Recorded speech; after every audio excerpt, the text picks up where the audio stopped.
como ela tem um domínio sobre os nossos... como ela tem domínio sobre o nosso dia a dia. A gente não percebe que nós somos incrédulos com a palavra, com o Senhor, amém?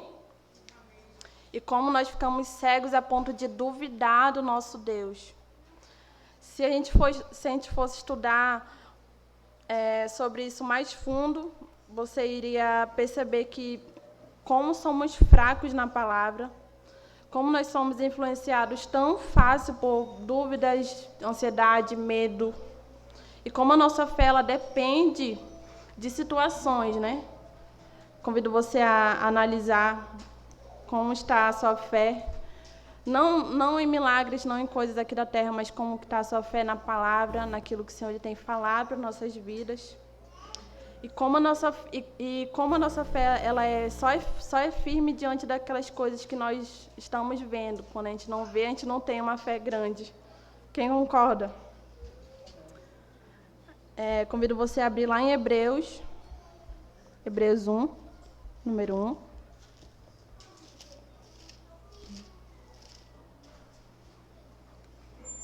Amém? Quem achar, dá glória a Deus, só para saber aqui. Hebreus 1, do 1 até o 3, tá? Amém? Fala assim. Havendo Deus, outrora, falado muitas vezes e de muitas maneiras aos pais, aos profetas, nesses últimos dias nos falou pelo Filho, a quem constituiu herdeiro de todas as coisas, pelo qual também fez o universo. Ele, que é resplendor da glória e a expressão exata do seu ser, sustentando todas as coisas pela palavra do seu poder. Depois de ter feito a purificação dos pecados, assentou-se à direita da majestade nas alturas. Amém? Nesses versículos, nós vemos que o autor está falando ele falou que Deus ele falou antigamente com as pessoas, falou com o pessoal do Antigo Testamento, e ele falou de várias maneiras com o seu povo. E hoje, agora, nesses últimos dias, o Senhor ele falou conosco pelo seu próprio Filho. Antes, Deus falava pelos profetas, falava por sonhos, mas hoje Deus ele manda o seu próprio Filho, o seu próprio Espírito Santo, para nos falar sobre a palavra, amém? E ele afirma que Jesus é o esplendor exato da glória de Deus. Ele é a expressão exata da natureza e da essência do nosso Deus. Amém? Jesus veio e sua mensagem e seu evangelho, ele se tornou superior a qualquer outra mensagem anterior. Ou seja, as mensagens que foram faladas no Antigo Testamento valeram, mas hoje Jesus ele se torna superior a qualquer outra. Amém? Então, se o povo de Israel... convido você a lembrar, então, se o povo de Israel que foi chamado a atenção aos conhecimentos de Moisés, que Deus ele deu a Moisés os conhecimentos, tudo aquilo que aconteceu no deserto, tudo aquilo que aconteceu no Egito, eles foram chamados, eles não conseguiram entrar na Terra Prometida, quanto mais a nós que devemos nós devemos prestar atenção nas coisas que, com firmeza, né? Prestar atenção e com firmeza nas coisas que está sendo nos dado, está sendo anunciado para nós, que é o próprio Filho de Deus. O próprio Filho de Deus está trazendo a essência do Senhor na sua palavra, amém? Convido você a abrir de novo lá. Deixa aberto Hebreus, tá? Hebreus 3, 3, do 7 ao 11.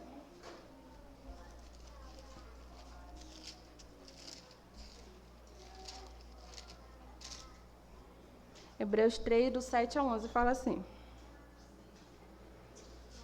Assim, pois, como diz o Espírito Santo, hoje, se ouvirdes a sua voz, não endureça o coração, como foi na provocação no dia da tentação no deserto, onde vossos pais me tentaram, pronto me aprova, e viram as minhas obras por 40 anos. Por isso me indignei contra essa geração e disse, estes sempre erram no coração. Eles também não conheceram os meus caminhos. Assim jurei na minha ira, não entrarão no meu deserto, no meu descanso. E Jesus, que é, como eu falei, Jesus que ele é superior a Moisés, nós não vemos ele como um só líder, né, que nem Moisés, líder de um povo que estava num deserto. Ele não era líder das pessoas que colocavam as tendas, mas ele é o criador de toda a humanidade. É ele que está trazendo a sua palavra, ele que está nos dando o verdadeiro evangelho, a verdadeira verdade sobre nós, amém? Então, como foi o povo de Israel, como o povo foi contra Deus e contra Moisés, e eles perderam a chance de entrar na Terra Prometida, a gente pode ver que nós temos Jesus, né? Que é o maior, que é o Filho de Deus, o Deus na Terra. Quão maior é o risco, né?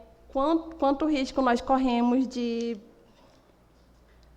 Quantos riscos nós corremos de duvidar daquilo que o Senhor ele tem falado para nossas vidas?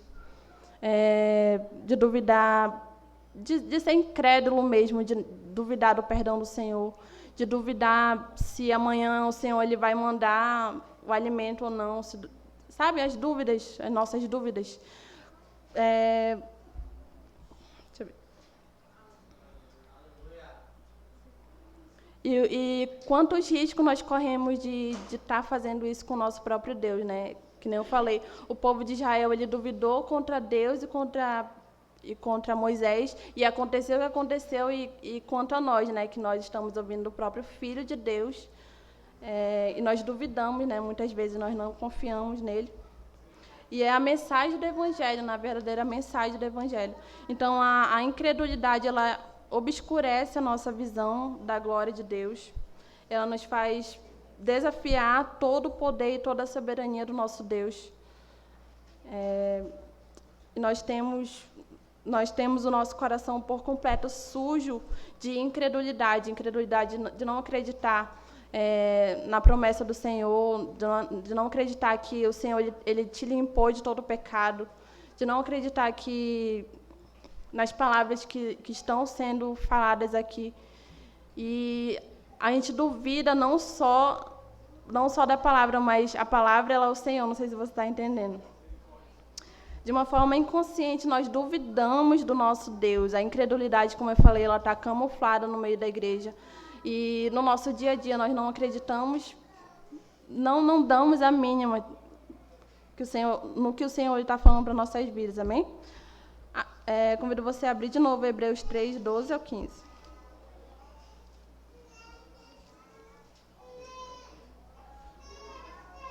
(12 a 15 para completar aqui). Hebreus 3, 12. Tende cuidado, irmãos, jamais aconteça haver em qualquer de vós perverso coração de incredulidade que vos afaste do Deus vivo. Pelo contrário, exortai-vos mutuamente cada dia, durante o tempo que se chama hoje, a fim de que nenhum de vós seja endurecido pelo engano do pecado.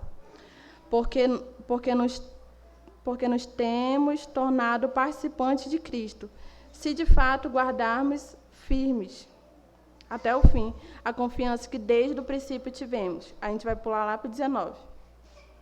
Vemos, pois, que eles não puderam entrar por causa da incredulidade. Então, que hoje nós venhamos realmente crer na graça do Senhor, que ela é derramada sobre as nossas vidas, e crer na graça que há de vir, como foi falado no antigo revival. A gente não crê na graça que há de vir sobre nós, por isso que nós duvidamos do nosso Deus. Misericórdia nas nossas vidas. Então, que nós venhamos confiar na palavra do Senhor. Só para finalizar, mais uma vez, Hebreus 11, 6 agora.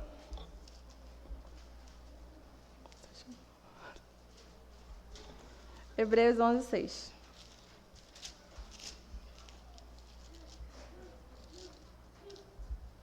Que fala assim: de fato, sem fé é impossível agradar a Deus, porquanto é necessário que aquele que se aproxima de Deus creia que Ele existe e que se torne galador. Deus que busca. É isso aí. Convido você a ficar em pé, amém, para a gente orar. Continua.